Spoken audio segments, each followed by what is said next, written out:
जगण्याची आशा या मनाची भाषा, तू न बोलता ना ऐकता समजून घेना. स्वप्नांचे रंग मी तुझ्यात दंग,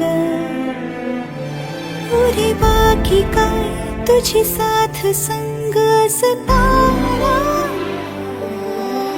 आकाशी चंद्र चांदण्या तोडून मी कहाणल्या, मनाचा पाळणा करू बांधून घे जरा झुला. डोळ्यात तूच साजणी, सुखाचा स्पर्श तू नवा. तुझ्या विना उरेना अर्थ जीवना.